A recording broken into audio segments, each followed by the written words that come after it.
0742 hours, July 12, 1944. Normandy, France.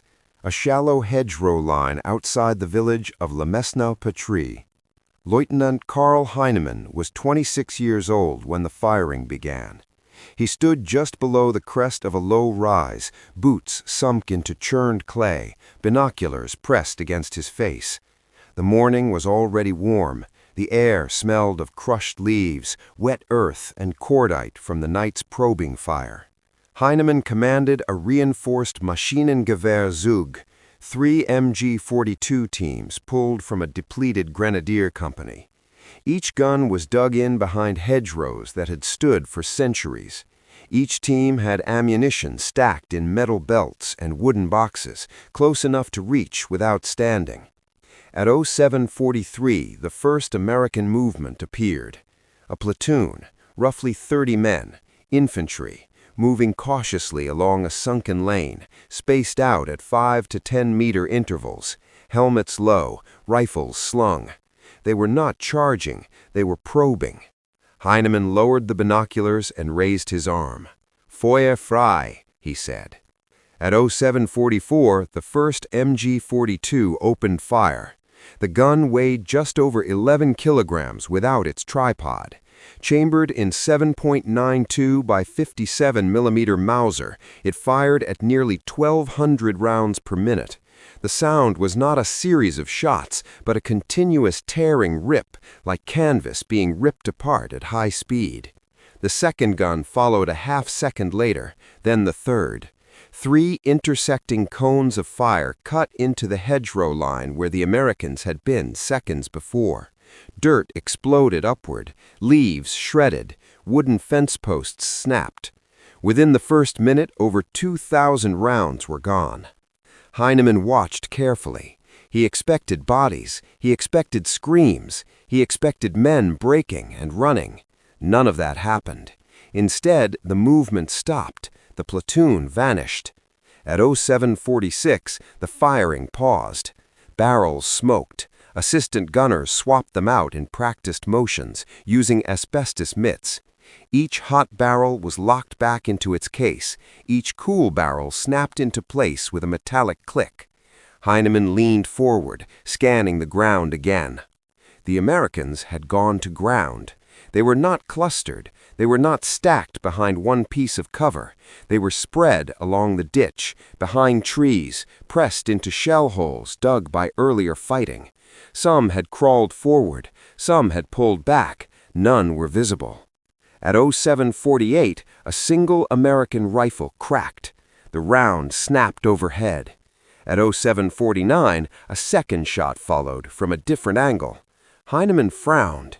This was not panic fire. This was deliberate, measured. He ordered the guns to resume. From 0750 to 0005, the MG42s fired in controlled bursts, 6 to 8 rounds at a time, walking the fire across likely positions. Ammunition belts fed smoothly. The Lafette tripods allowed precise elevation changes. Beaten zones overlapped. By 0005, another 3,000 rounds were expended. Still no breakthrough. Heinemann checked his watch again. The German position was tactically sound. The guns had fields of fire out to 600 meters. The Americans were pinned in open terrain. On paper, this was a textbook engagement. But the platoon did not collapse. At 0007, a runner arrived from battalion headquarters. The front was thin. No reinforcements were coming. Armor was committed elsewhere. Heinemann would have to deal with the Americans alone. He nodded once and dismissed the runner. At 0010, the Americans began to move again, not forward, sideways. One fire team shifted 50 meters left, crawling through the ditch. Another team rose briefly, sprinted 10 meters, and disappeared behind a stone wall. The movement was staggered, covered, coordinated. Heinemann shouted corrections to the gunners. Traversing fire followed the movement. The MG42s screamed again. From 010 to 020, another 3,500 rounds were expended. The hedgerow was obliterated. Trees were cut in half at chest height. The stone wall chipped and fractured under repeated hits, but the Americans kept moving. At 021, one MG42 jammed. The assistant gunner cleared it in seconds, but the pause mattered. In that pause, 2 American riflemen fired. One German assistant gunner dropped, hit in the shoulder. He was dragged back. Another man took his place. Heinemann felt the first real pressure then. This was no longer about firepower. It was about time. MG42 doctrine emphasized fire superiority, not annihilation. The guns were meant to fix the enemy in place so infantry could maneuver. But there was no infantry to maneuver, only 3 machine guns and a shrinking ammunition supply. At 025, Heinemann ordered sustained fire. Barrels were changed again. Ammunition boxes were dragged forward. Belt after belt fed into the receivers. The guns fired continuously for nearly 6 minutes. By 030, the total count crossed 10,000 rounds, and still the platoon held. The Americans did not charge. They did not retreat. They waited. They fired occasionally. They stayed alive. At 031, the firing finally stopped. The barrels glowed dull red. The crews were exhausted. Ammunition was running low. Heinemann stood up slowly and looked across the field. The ground was torn apart, but the platoon was still there. Pinned, yes. Broken, no. For the first time that morning, Heinemann understood the problem. The MG42 could dominate space. It could deny movement. It could kill. But it could not, by itself, decide the fight. And the men in that ditch knew it. 8:83 hours, July 12, 1944. The field fell quiet, except for the ticking of cooling metal. Lieutenant Karl Heinemann crouched beside the nearest gun pit. The gunner's face was streaked with sweat and carbon residue. The assistant was feeding the last intact belt into a crate, counting rounds by touch. 200 left, the assistant said. That was per gun, less if there were misfeeds. Heinemann nodded once. He looked again toward the American position. The platoon had not advanced, but it had not withdrawn either. Smoke drifted from crushed vegetation. Occasional movement, an elbow, a helmet rim appeared and vanished. At 8:35, the Americans began systematic fire. It was not heavy, it was accurate. Single rifle shots, spaced 5 to 10 seconds apart, probing the gun pits. Then a BAR opened up, short, controlled bursts of 30-06. The gun was firing from defilade, its muzzle unseen. Heinemann estimated the distance at 280 meters. The Americans were not trying to suppress the MG42s directly.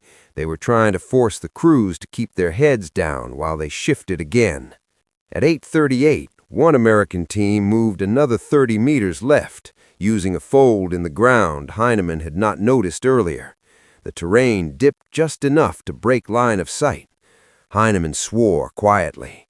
Normandy was not open country. It was a maze. Hedgerows, sunken lanes, drainage ditches, stone walls built waist-high by farmers centuries before. Every meter of ground offered cover if a man knew how to use it. At 8:40, Heinemann ordered a short burst. One MG42 fired 10 rounds. Another fired 12. The third remained silent to conserve ammunition. The fire tore into empty ground. The Americans had already moved.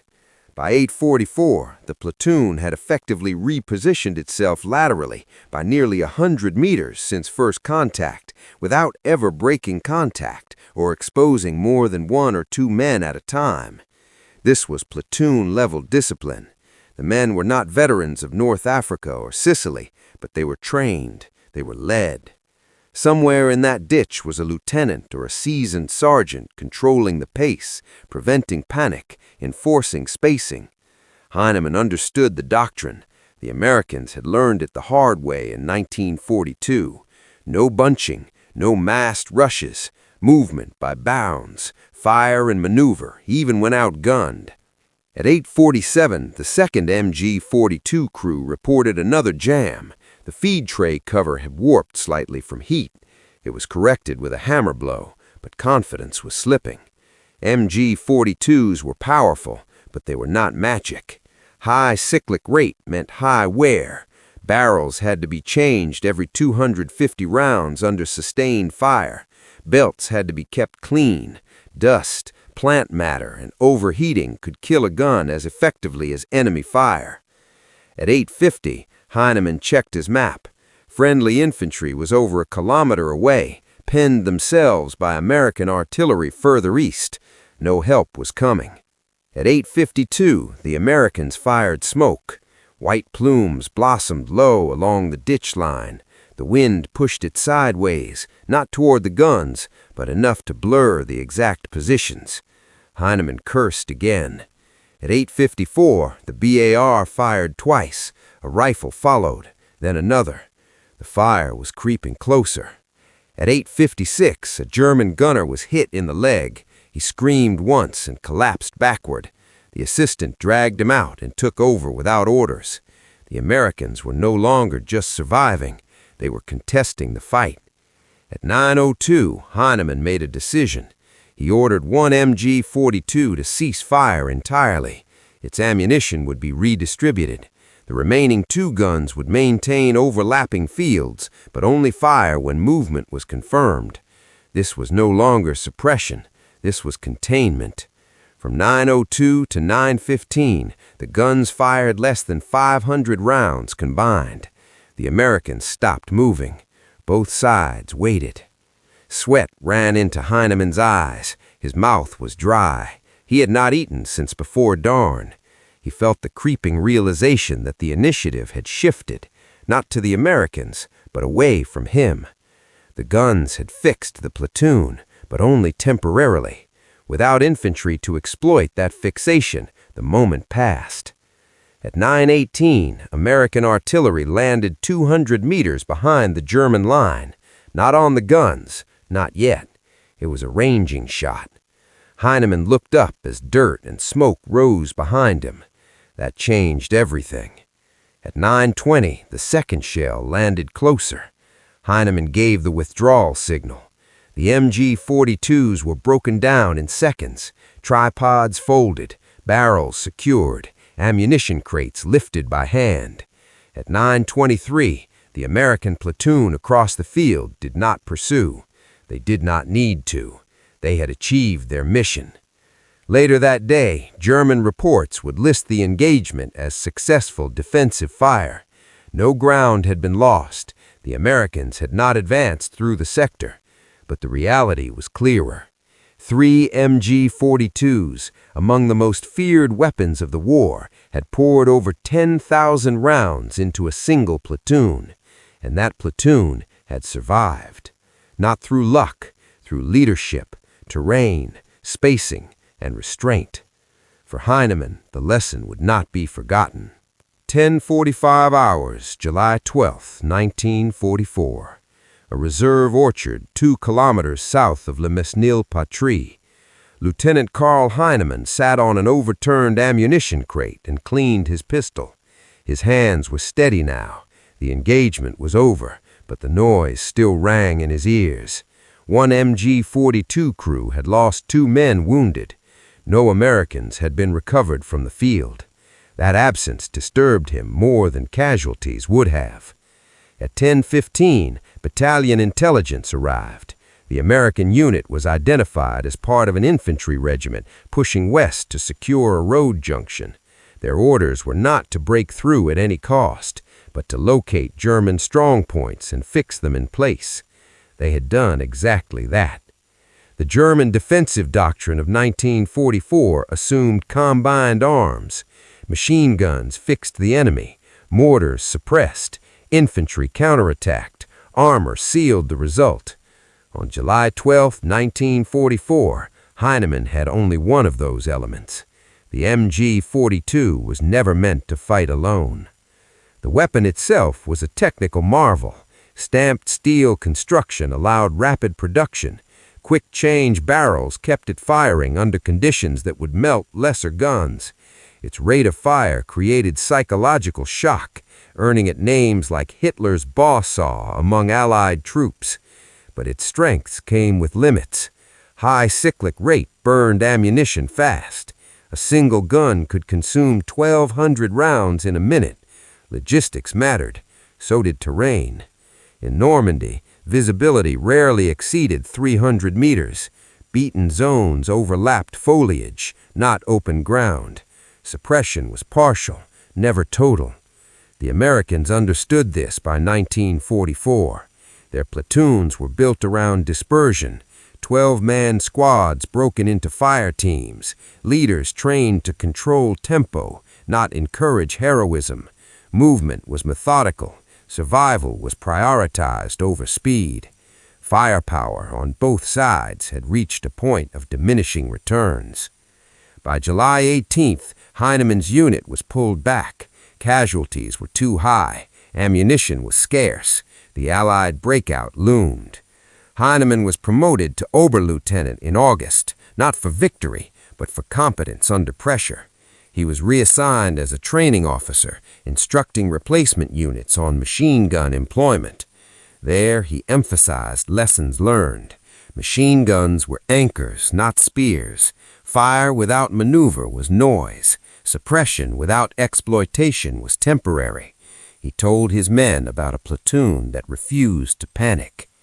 In September 1944, as Germany's position worsened, Heinemann was transferred again, this time to a Volksgrenadier division forming in the east. The equipment was worse. The men were younger, the odds were longer, but the lesson remained. At 4:30 hours, January 16, 1945, near the Oder River, Heinemann again commanded machine guns under fire. This time he used them differently. Short bursts, repositioning constantly, coordinated with retreating infantry. He survived the war. He was captured in May 1945 and released in 1947. In civilian life, Heinemann studied engineering. He worked in manufacturing. He never romanticized the MG42. He spoke of it as a tool, powerful, dangerous, and limited. Years later, military historians would analyze Normandy and draw the same conclusions. Firepower alone does not win fights.